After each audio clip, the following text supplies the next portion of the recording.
de pedagogía, nosotros nos referimos a la ciencia que se ocupa de la investigación de cuestiones globales de la educación. La razón de esto es que lleva consigo un aspecto de beneficio social. La pedagogía es la ciencia que se encarga de investigar los aspectos relacionados con la educación en sentido general. Mientras que la didáctica, por otro lado, estudia el proceso de enseñanza-aprendizaje a través de métodos prácticos. Por lo tanto, se enfoca en orientar al docente. Podríamos decir que la pedagogía es la ciencia como tal y que la didáctica es la practicidad de esa ciencia que se llama pedagogía. Se da la misma discusión entre ética y moral. Ética, lo abstracto, lo científico; lo moral, lo práctico. Lo mismo pasa con pedagogía y didáctica. Pedagogía, ciencia que se encarga de estudiar los sistemas educativos. Didáctica, dentro de ese sistema educativo, se enfoca en el proceso del cómo se enseña. Trata de buscar mejores estrategias, mejores actividades para que haya mayor aprendizaje. Hay que entender dentro de este aspecto que hemos estado hablando, pero a partir de lo que plantea Zambrano, que mientras el pedagogo reflexiona sobre las condiciones y la realidad de la educación y busca transformarla, el didacta se limita a la tecnología del aprendizaje, es decir, provocar en cada estudiante el paso de las concepciones erradas a las concepciones ciertas de un contenido disciplinario. El didacta es un sujeto cuyo saber busca poner a prueba la lógica de la producción del conocimiento, y el pedagogo interroga el papel del conocimiento en la educación de un sujeto libre y autónomo, según lo que plantea Zambrano. Y es básicamente lo que explicábamos hace un rato. Mientras la pedagogía como ciencia se encarga de estudiar la realidad de todo el sistema educativo, la pedagogía se enfoca en la práctica del docente para construir mayores aprendizajes. Ahora bien, dentro de ese proceso, teniendo claro ya lo que es didáctica,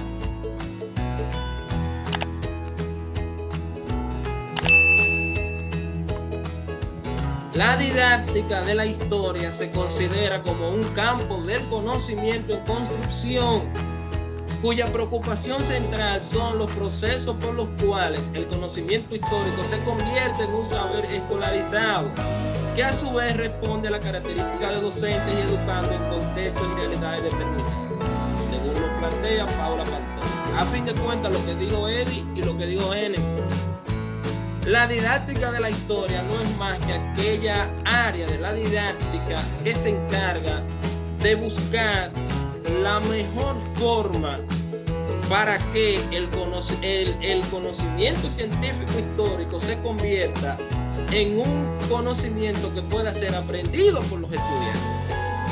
Buscar los componentes, los recursos, las actividades, las estrategias, de manera tal que todo el conocimiento histórico que hay pueda ser aprendido por los estudiantes. Pero para ese proceso nosotros necesitamos considerar algunos componentes que de alguna manera van a posibilitar un mayor aprendizaje de nuestros estudiantes. Dentro de esos componentes están, por ejemplo, el elemento de que ¿cómo podemos cambiar la sociedad si no conocemos historia? Son algunas preguntas que debemos considerar para motivar el aprendizaje de la historia. Porque el problema de enseñar historia es que nuestros estudiantes dicen, ajá, ¿y qué yo voy a hacer con eso? ¿De qué me sirve a mí eso? Si la historia, como la conceptualizan algunos, que es la ciencia que se encarga del estudio del pasado, no tiene ningún sentido en el hoy y no tiene ningún aporte en el mañana, entonces no tiene sentido estudiarla. Y para eso nosotros debemos tener en consideración estas preguntas que nos pueden ayudar a motivar el aprendizaje de la historia en nuestros estudiantes. ¿Cómo podemos cambiar la sociedad si no conocemos la historia? Una pregunta que le podemos hacer a nuestros estudiantes. ¿Cómo podemos nosotros generar procesos de movimientos sociales? ¿Cómo podemos generar posibilidades de construcción de un país diferente, más justo, interesado por el desarrollo social, económico y político, si desconocemos nuestra realidad histórica? Es básicamente lo que yo le explicaba la semana pasada cuando hablamos de la naturaleza del área de las ciencias sociales. La historia va a jugar un papel fundamental en la construcción de un ciudadano crítico capaz de transformar su realidad. Pero para eso nosotros tenemos que demostrarle desde la historia que la historia es una ciencia que de su aprendizaje depende el desarrollo de una conciencia histórica social, que es lo que le va a permitir a ellos entonces transformar su realidad a partir de los acontecimientos del pasado. ¿Por qué la República Dominicana ha sido gobernada históricamente por gobiernos autoritarios? Porque la República Dominicana históricamente ha producido mucha riqueza, sin embargo no ha podido desarrollarse como país.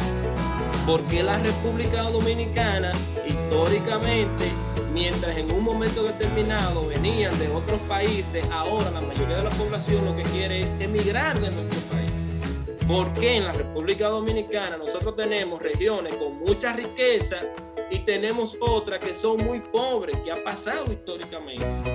Porque en la República Dominicana convergen tantos componentes culturales que no se corresponden uno con otro. ¿Qué pasó desde la historia? Entonces, para poder dar explicación a todo eso, nosotros tenemos que irnos a los procesos del pasado. Por eso a mí me gusta siempre, al inicio de dar una clase de historia, sobre todo en pregrado y en grado, empezar por esa conceptualización. Historia, y vamos a construir un concepto de historia. Y se queda todo el mundo. Historia estudia el pasado, y se quedan en el pasado. Y termina incluyéndole dos componentes, pasado, presente y futuro, para construir una definición que tiene que ver con que la historia es el estudio del pasado para comprender el presente y a partir de esa comprensión del presente transformar el futuro, si no, no tiene sentido. Si la historia no la vemos como aquella que nos va a permitir entender nuestro presente a partir del pasado, ¿qué hemos hecho mal y cómo entonces nosotros podemos transformarlo? No hay forma de que podamos entonces construir un nuevo futuro. Y eso es lo que tiene que priorizar la enseñanza de la historia.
Aspectos a limitar en la enseñanza de la historia. Aspectos a limitar en la enseñanza de la historia. Primero, basar la docencia solo en actividades memorísticas. ¿Quién fue? Fulano de tal. ¿Cuándo fue? Tal fecha. ¿Dónde fue? En tal lugar. Y nos pasamos el año entero en eso. ¿Quién? ¿Cuándo? ¿Dónde? ¿Quién? ¿Cuándo? ¿Dónde? Y todos los temas son quién, cuándo y dónde. ¿Quién? ¿Cuándo y dónde? Si nosotros queremos construir y darle sentido al aprendizaje histórico, tenemos que tratar de limitar a su máxima expresión, basar nuestra docencia solamente en actividades memorísticas.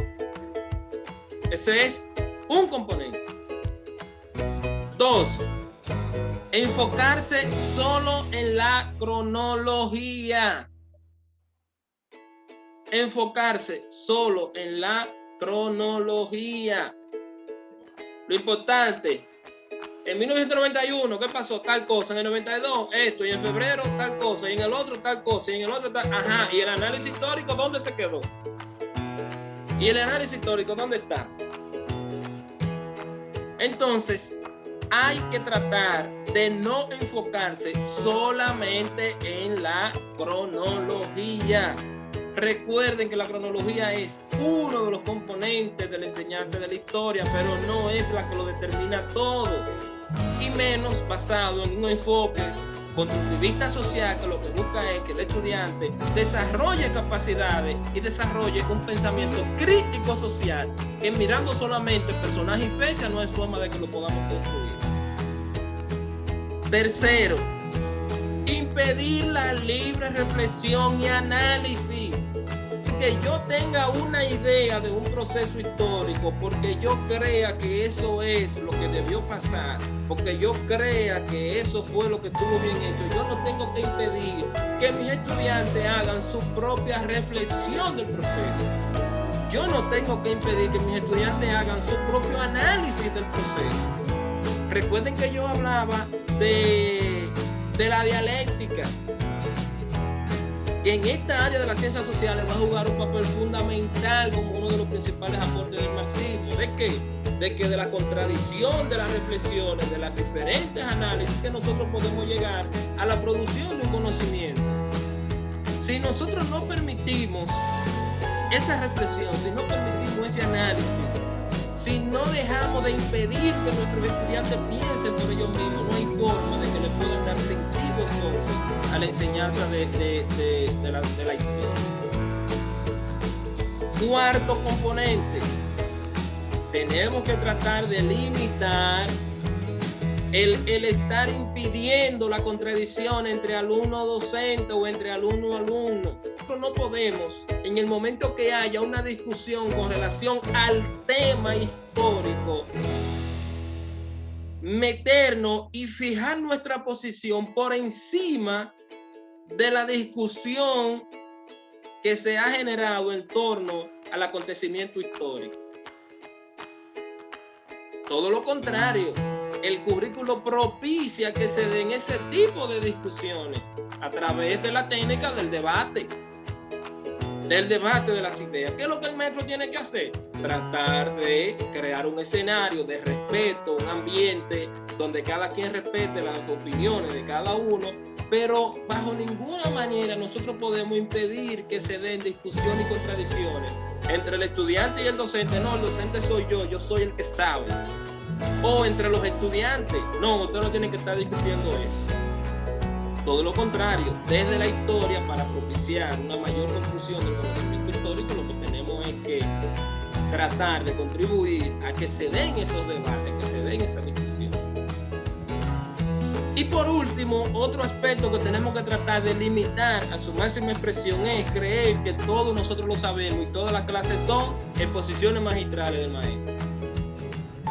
Vamos a ver entonces ahora lo relacionado a la didáctica de la geografía.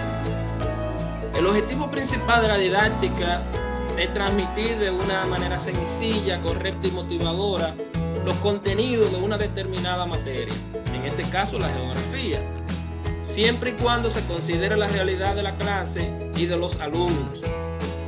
En muchas ocasiones se señala que la enseñanza de la geografía en las escuelas y colegios es memorística, teórica, repetitiva, de conceptos, pasiva, poco motivadora, y se atribuye la responsabilidad de esas deficiencias a las maestras de primaria y a los profesores de secundaria por impartir deficientemente los contenidos de geografía dentro del programa de estudio. Ustedes saben que eso es así. Ahora, ¿cómo enseñar geografía? A partir de los planteamientos de Vargas en su artículo Didáctica de la Geografía y su aplicación a la enseñanza de la geografía en el tercer ciclo. Miren, plantea el autor que para transmitir y comprender los diversos componentes físicos y culturales de la geografía, se recurre a diferentes estrategias y recursos didácticos como el trabajo de campo, la práctica de laboratorio, la enseñanza con computadora, los medios audiovisuales como la fotografía, la diapositiva, el video, la radio, las fuentes literarias y documentales, los mapas, las fotografías aéreas, las imágenes satelitales y las estadísticas.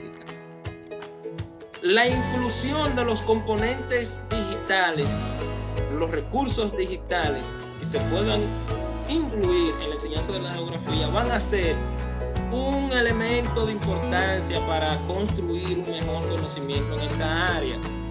Porque no es lo mismo que usted venga a explicarle los temas a los estudiantes de manera aérea, a que usted busque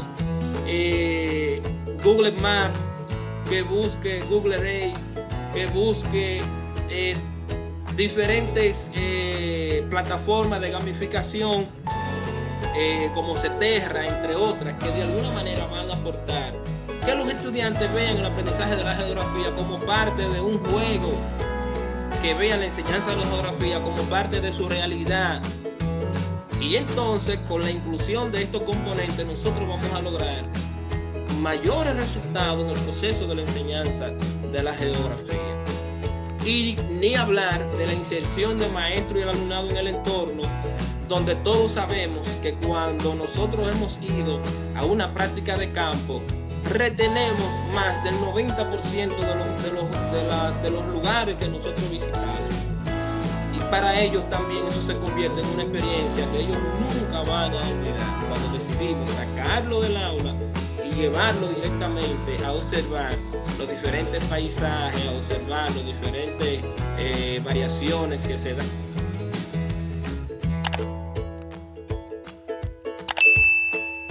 Para enseñar historia y para enseñar geografía, existe un conjunto de estrategias y un conjunto de técnicas y o actividades que vamos a ver adelante, muchas de ellas.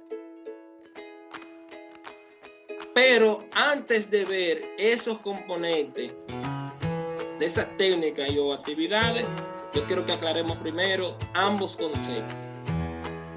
Cuando hablamos de estrategias, según lo establece el Ministerio de Educación en su documento base para la revisión y actualización curricular, cuya la versión preliminar salió en el 2014 y la versión oficial sale en el año 2016, hablamos de que las estrategias se refieren a las intervenciones pedagógicas realizadas, y yo le agrego, por el maestro, con la intención de potenciar y mejorar los procesos de aprendizaje y de enseñanza como un medio para contribuir a un mejor desarrollo cognitivo, socioafectivo y físico, es decir, de las competencias necesarias para actuar socialmente.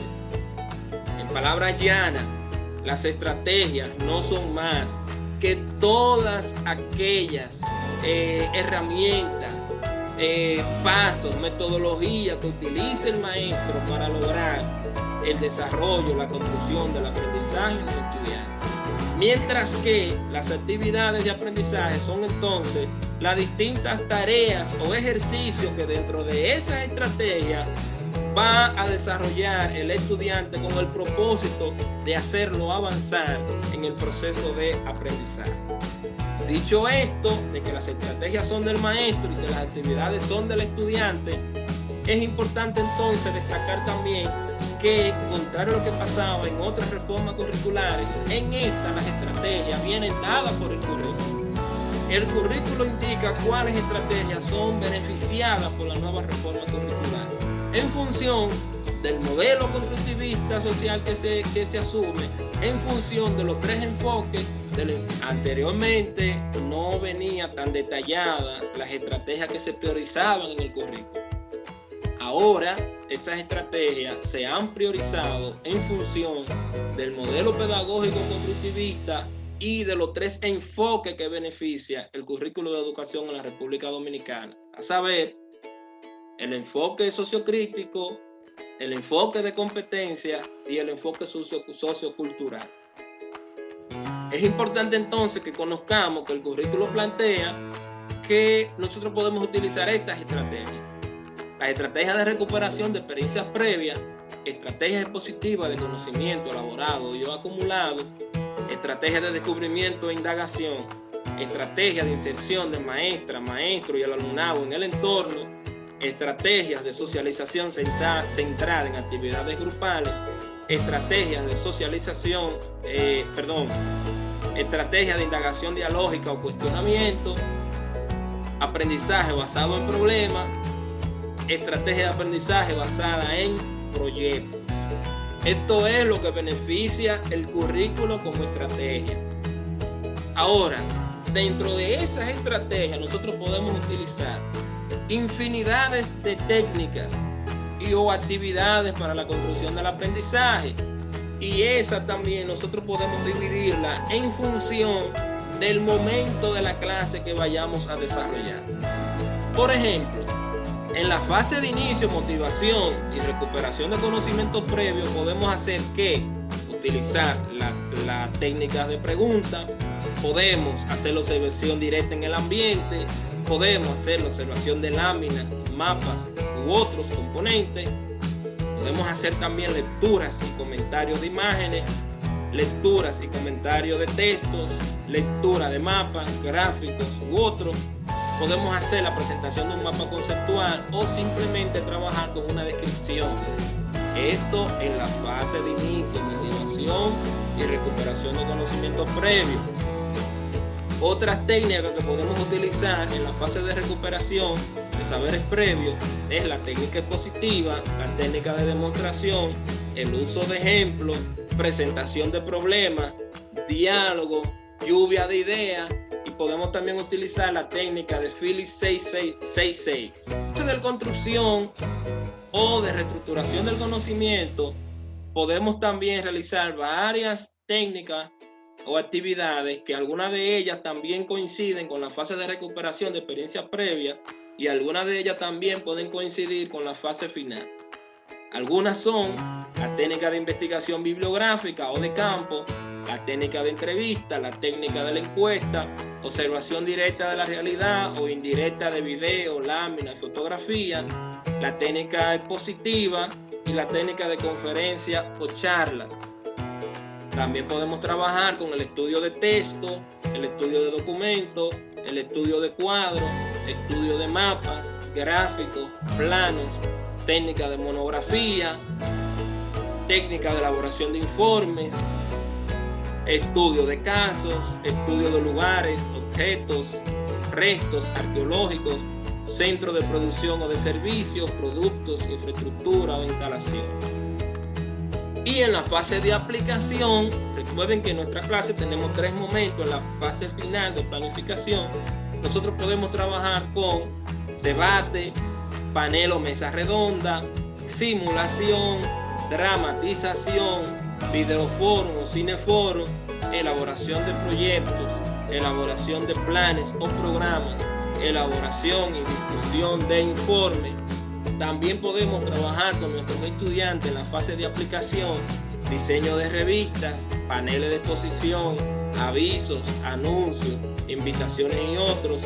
Podemos trabajar con ellos en la fase de aplicación, la caracterización de personajes o, como popularmente lo conocemos, juego de roles, elaboración de mapas conceptuales, análisis de texto, documentos, imágenes, películas, hechos, situaciones o problemas, y podemos también en la fase de aplicación llevarlos a ellos a realizar el planteamiento de problemas a partir de los conocimientos previos de manera conceptual que han sido trabajados.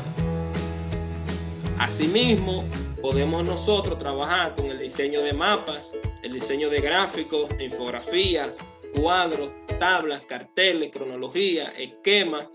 Podemos trabajar con ellos la redacción de artículos, conclusiones personales donde ellos dan su opinión, críticas, evaluaciones, valoraciones, y por último, en la etapa más avanzada del desarrollo del pensamiento, podemos llevarlo a ellos, si el aprendizaje ha sido sumamente significativo, a la formulación de teorías o explicaciones de procesos históricos, o en el ámbito de la geografía que nosotros trabajemos con ellos.